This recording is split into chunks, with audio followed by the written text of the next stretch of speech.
I said nothing until I saw the transfer. Did you send money? I asked. Just helping my mom. My husband said. Then I saw how much and realized. It was late when I noticed it. Just after midnight. The kind of quiet where even the fridge sounds loud. I was on the couch with my laptop, going through our accounts like I always did at the end of the week. Nothing unusual ever showed up. That was the point. I kept everything clean, predictable, organized. Bills paid early, savings steady, no surprises. So when I saw a transfer for $600 that I didn't recognize, it stood out immediately. No name attached. Just an account number. Not one of our usual payments. Not a subscription. Not anything we had set up together. At first I assumed it was me. I handled everything, so if something moved, it was usually because I moved it. But I didn't remember this one at all. I hovered over it for a while, trying to jog my memory. Nothing. So the next morning I asked. Liam was in the kitchen, half awake, making coffee like every other weekday. I leaned against the counter and kept my voice neutral. Did you send money somewhere yesterday? He didn't react right away.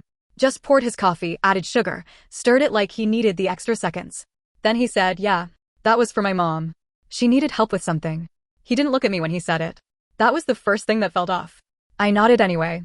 Okay, just let me know next time. I track everything. He gave a quick smile, like it was nothing, and said, yeah, I know. My bad. That should have been the end of it. It wasn't. It wasn't what he said. It was how easily it came out. Like he already expected the question. Like he had an answer ready before I even asked. I went to work that day and tried to forget about it. Told myself I was overthinking. People help their parents. $600 wasn't the end of the world. But it stayed in the back of my mind all day. So that night, after he fell asleep, I opened the account again. I wasn't even sure what I was looking for. At first, everything looked the same. Normal transactions. Utilities, groceries, small things. Nothing out of place.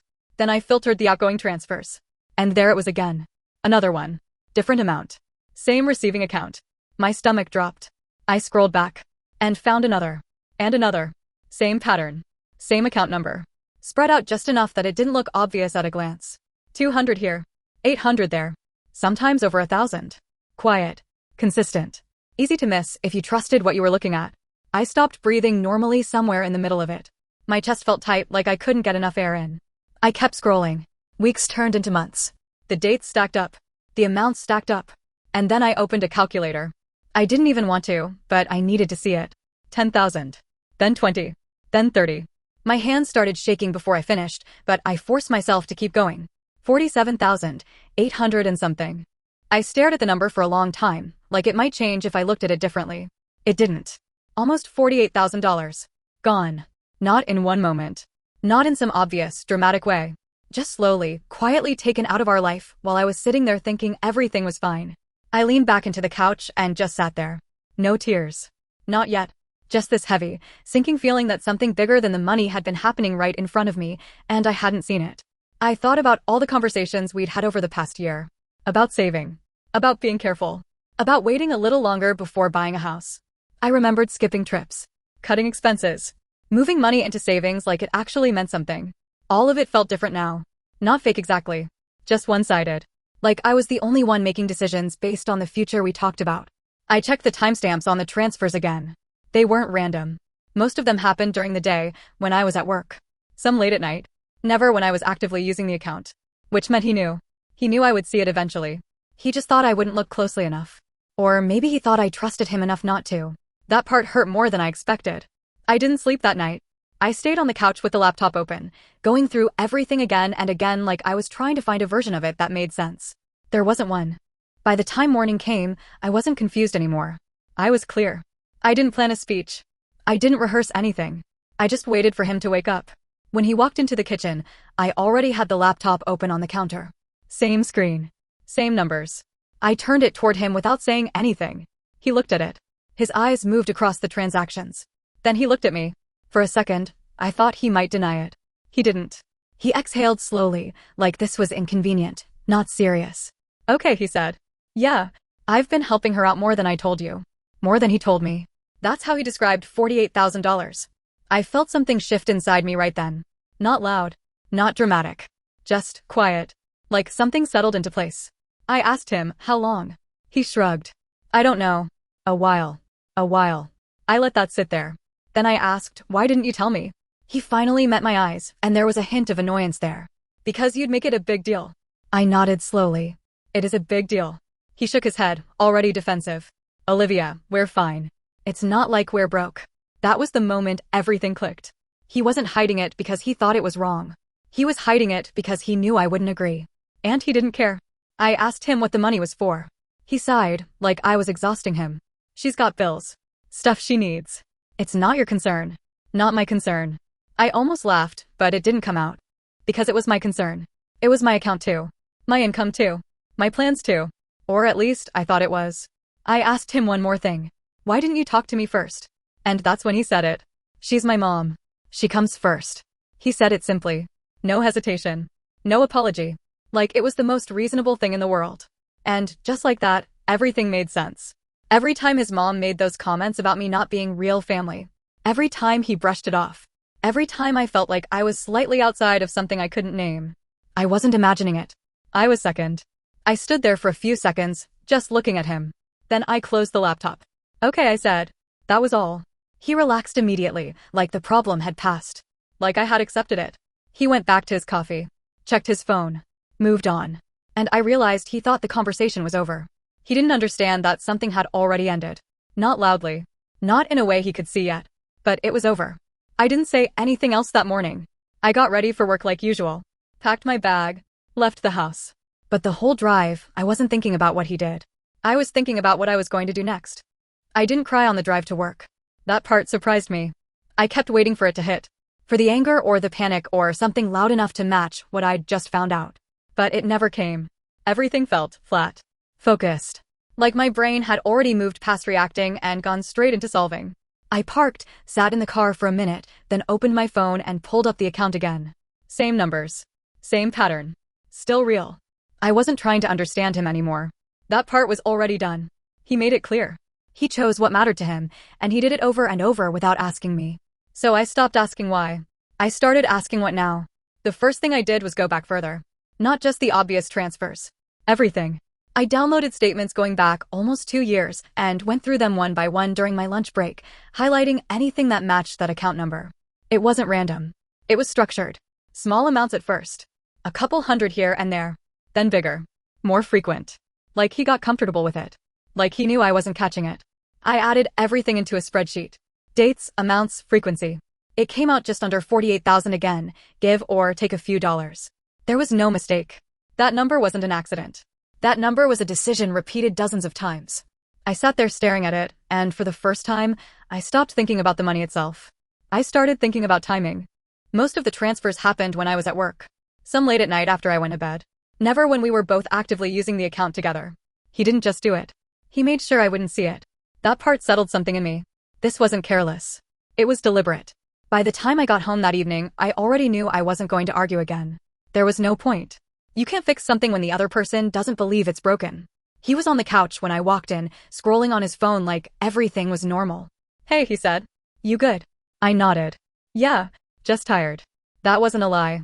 He studied me for a second, like he was trying to decide if I was going to bring it up again. I didn't. I went into the kitchen, made something simple, ate without really tasting it. He talked about work for a while. Something about a system rollout, someone messing up a deadline. I answered when I had to, but I wasn't really there. I was watching him. Not in an emotional way. In a practical way. Trying to understand what I had actually been living with. He didn't look guilty. He didn't look worried. He looked normal. Like the conversation from that morning had already faded for him. That told me everything I needed to know. After dinner, he went back to the couch. I cleaned up, wiped down the counters, did all the things I usually did. Routine. It all felt automatic. Inside, something had already detached. Later that night, I opened my laptop again. This time, I wasn't looking for answers. I was preparing. I transferred my paycheck from our joint account into a new personal account I had opened years ago and barely used. It was still active. Still mine. I moved half of what was left in the joint savings into it. Not everything. Just my share. I did the math carefully. Made sure it was balanced, reasonable, something I could defend if I had to. Then I changed the login information on my personal accounts. Updated security settings. Turned on alerts for everything. No more blind spots. No more assumptions. I didn't rush. I took my time, double-checking each step, making sure I didn't miss anything. The whole process felt strangely calm. Like I had done it before. I hadn't. But it felt natural. The next day, I called the bank during my lunch break. A man named Noah picked up. His voice was steady, professional. I explained I needed to review some outgoing transfers and confirm the receiving account details. He pulled up the information. Yeah, he said after a moment. These are consistent transfers to the same external account, authorized from your joint profile. I asked if there was any indication of who owned that account. He paused. I can't give you personal details, but based on the pattern and authorization, it's likely someone your co-account holder has set up before. Co-account holder. That's how he was labeled. Not husband. Not partner. Just someone with access. I thanked him, ended the call, and sat there for a minute. There it was. No confusion left. Everything matched. That night, something happened that made the whole situation even clearer. His phone rang while we were sitting in the living room. He glanced at the screen and immediately stood up. I'm gonna take this, he said, already walking toward the hallway. I didn't move. I just listened. His voice dropped, but the house was quiet enough that I could still catch parts of it. Yeah, I know. I'll figure it out, just give me a couple days. A pause. I can't do it right now, she'll notice. Another pause. No, I said I'll handle it. He came back a few minutes later, acting like nothing happened. I looked at him. Your mom? I asked. He nodded. Yeah, she's just stressed about some bills. Of course she was. I didn't say anything else. But in that moment, everything lined up perfectly. This wasn't a one-time emergency. This was ongoing. Expected. Relied on. And he was still planning to keep doing it. Even after I confronted him. Even after I showed him everything. That's when the last piece fell into place. He wasn't going to stop. Not because he couldn't. Because he didn't want to. And if I stayed, nothing would change. I would just be the person quietly funding it. The person adjusting budgets, making sacrifices, while he made decisions I wasn't allowed to question. I went to bed that night, but I didn't sleep much. Not because I was upset. Because my mind was already moving ahead. Thinking about what needed to happen next. Not emotionally. Practically. By the time the sun came up, I had already made my decision. I wasn't going to fight him. I wasn't going to beg him to see it differently. I was going to remove myself from it entirely. Quietly. Completely. And he wasn't going to see it coming. I didn't wake him up. I got out of bed quietly, got dressed, and left the house like it was any other morning. Same routine. Same coffee. Same drive. Nothing about it looked different from the outside. Inside, everything was already done. I didn't go straight to work. I drove downtown instead. I had looked up a few options the night before, read reviews, checked availability. I wasn't guessing. I wasn't walking in blind. The office was on the 5th floor of a building that smelled like paper and coffee. Clean, quiet, professional. I checked in, sat down, and waited. When Sofia Rodriguez called my name, I stood up like I had done this before. I hadn't. But I didn't feel lost. We sat across from each other in her office. She didn't waste time. What's going on? She asked. So I told her. Not everything. Not the emotions. Just the facts. Joint account. Repeated transfers. Total amount. No disclosure. No agreement. She didn't interrupt. Just took notes. When I finished, she leaned back slightly and said, "Do you have documentation?" I nodded and slid my laptop toward her. Spreadsheets. Statements. Dates. Amounts. Everything. She went through it quietly. "This is good," she said after a minute. Very clear. I didn't ask what she meant by good. I already knew. What are my options? I asked. She folded her hands on the desk. Given that it's a joint account, technically both parties have access. But the pattern, the lack of disclosure, and the amount, it strengthens your position in terms of financial separation and asset division. I listened carefully. No kids? She asked. No. That simplifies things. She explained the process. Filing. Temporary financial protections. Documentation requirements. What to expect once he was served. It all sounded structured. Contained. Like something I could move through step by step. What do you want to do? She asked. I didn't hesitate. I want to file. She nodded once. No surprise. No judgment. All right, she said. We can start today. Today. That word landed differently. Not someday. Not after another conversation. Now. She printed out the initial paperwork. Walked me through each section. I read everything before signing. Slowly. Carefully. When I signed my name, it didn't feel dramatic. It felt final. Like confirming something I had already decided hours ago.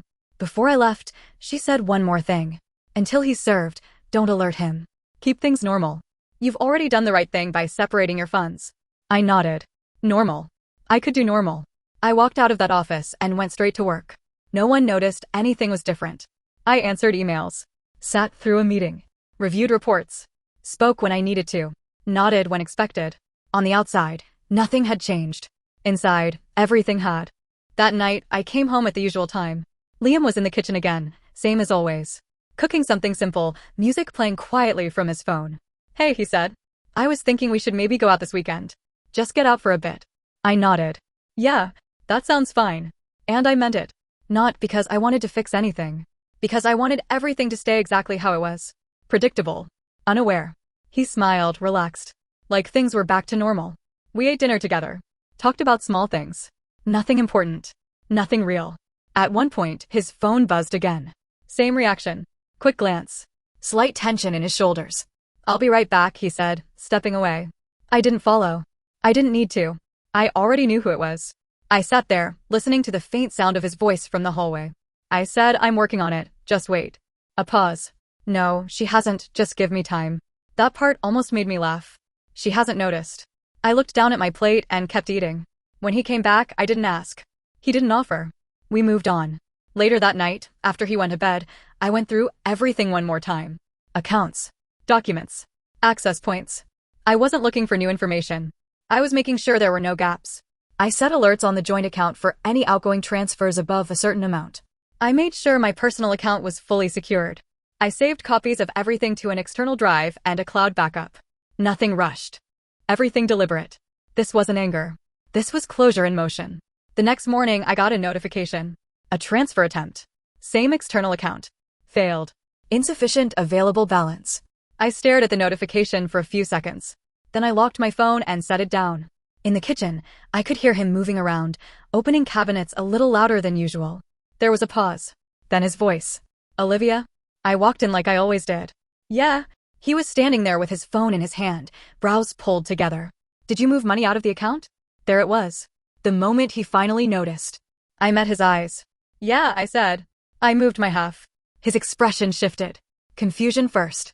Then irritation. Why? I didn't raise my voice. Didn't rush the answer. Because I'm not funding this anymore. He let out a short laugh, like I was being dramatic. Funding what?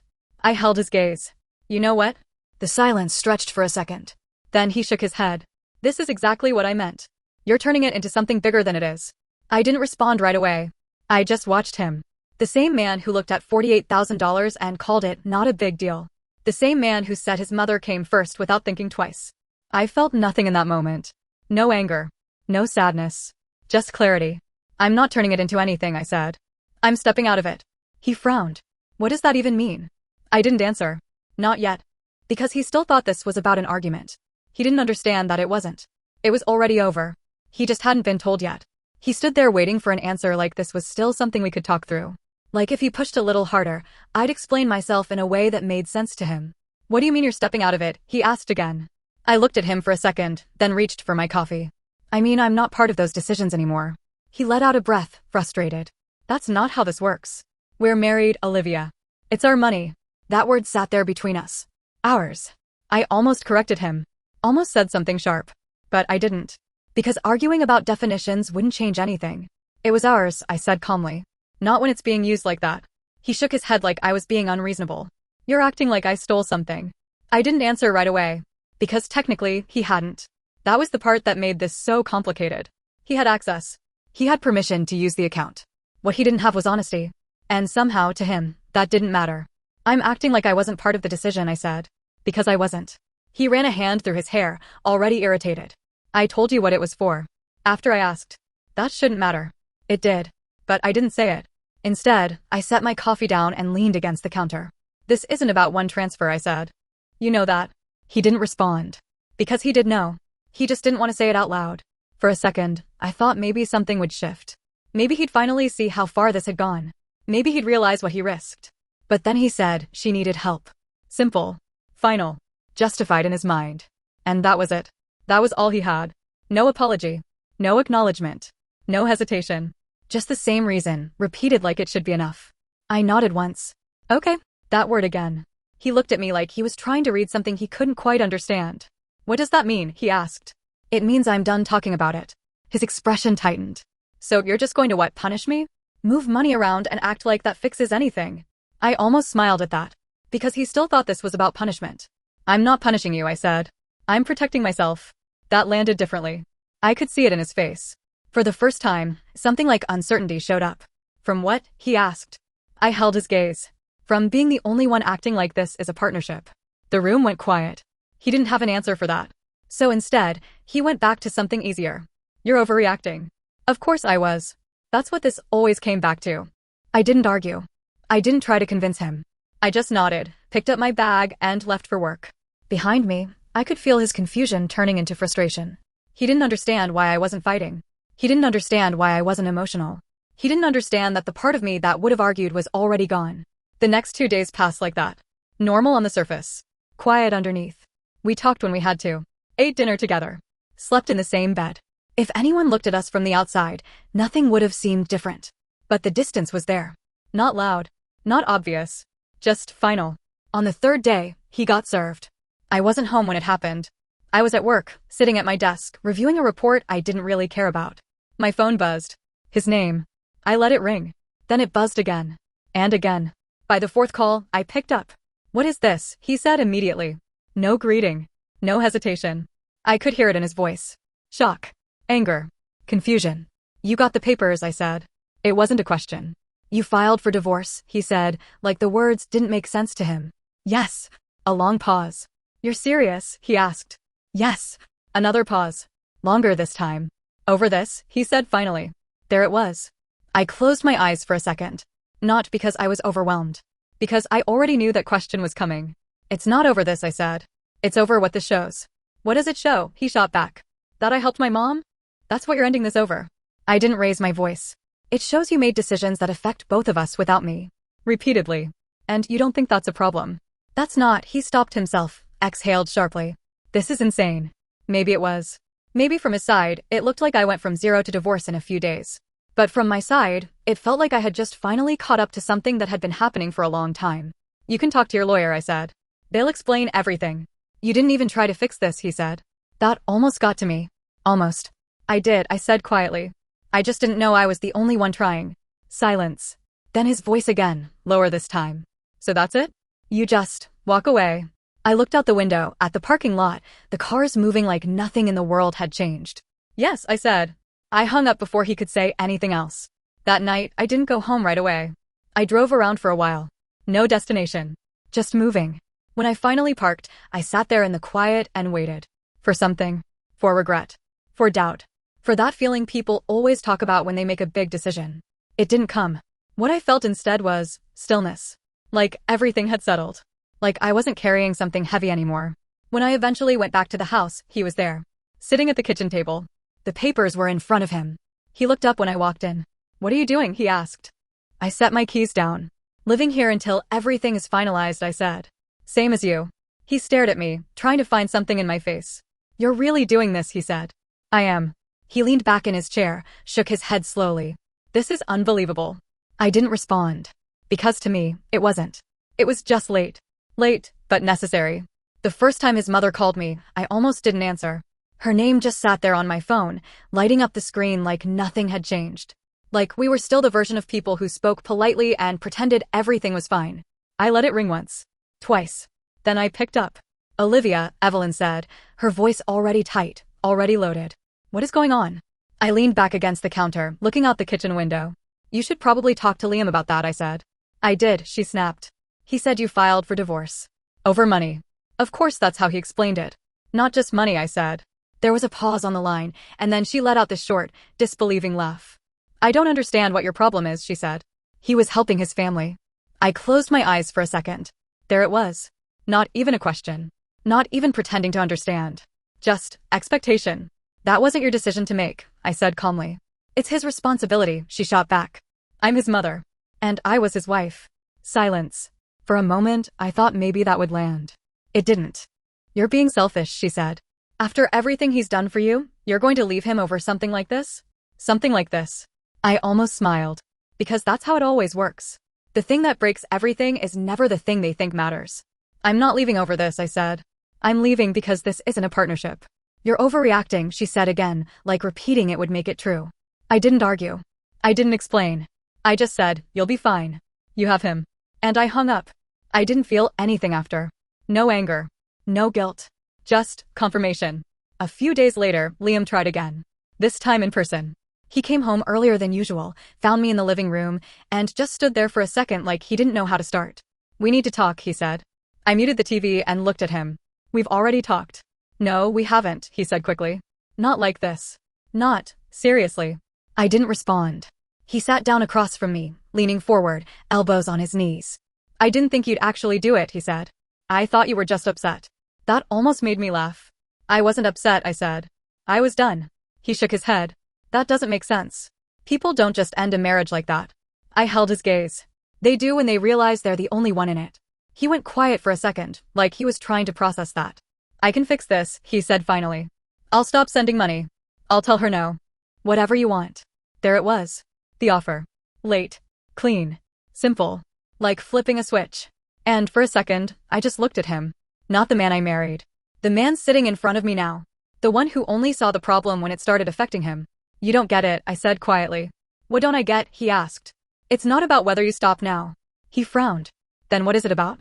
I let the silence sit there for a moment before answering. "It's about the fact that you never thought you had to ask me in the first place." He opened his mouth, then closed it again. No argument. No defense. Just nothing. Because there wasn't anything to say. "I didn't think it was that serious," he said finally. "I know," I said. "And that was the problem." He leaned back, running his hands over his face. "So that's it?" he asked. 7 years and you're just walking away?" I thought about that. 7 years. All the routines. All the plans. All the versions of us that I thought were real. "I'm not walking away from 7 years," I said. "I'm walking away from what those 7 years actually were." He didn't understand that. I could see it. And I didn't try to make him. Over the next few weeks, things shifted quietly. We stayed in the same house, but barely spoke. Lawyers handled most of it. The accounts were separated officially. Assets divided. Clean. Structured. Final. I heard through him, indirectly, that things weren't going well. His mom needed more help. He didn't have the same access anymore. There were arguments. Stress. Pressure. He didn't tell me directly, but I could see it. The way he moved. The way he avoided eye contact. The way everything around him felt heavier. And for the first time, he looked unsure. Like he didn't have control over something he thought he always would. He asked me once more right before things were finalized. "Are you sure?" he said. "We can still fix this." I looked at him and realized something I hadn't fully understood before. He wasn't asking because he missed me. He was asking because he missed what I provided. Stability. Structure. A life that made sense. And I couldn't go back to being that for him. "I am," I said. That was the last real conversation we had. After that, everything moved quickly. Papers signed. Accounts closed. Names separated. I moved out a week later. Smaller place. Less space. Quieter. But mine. Completely mine. No shared accounts. No hidden transfers. No second guessing every number I saw on a screen. Just clear. Sometimes I think about it. Not him. Not us. Just the moment I saw that first transfer. How small it looked. How easy it would have been to ignore. And I wonder how long it would have taken me to notice if I hadn't stopped that night. A few more months? A year? Long enough that there wouldn't have been anything left to protect? I don't regret leaving. That part is simple. What stays complicated is everything around it. Because from the outside, it probably still looks like I ended a marriage over money. And maybe, in a way, I did. But it wasn't the amount. It was what it proved. That I wasn't part of the decisions that shaped our life. That I was working towards something he was quietly undoing. That I was second, and he didn't even think that needed to be said out loud. I don't feel angry anymore. I don't feel hurt the way I did at the beginning. I just feel clear. Like I finally saw something exactly as it was. And once you see something like that, you can't go back. So I guess what I'm still wondering is, did I end this too fast once I found out, or was it already over the moment he decided I didn't need to know?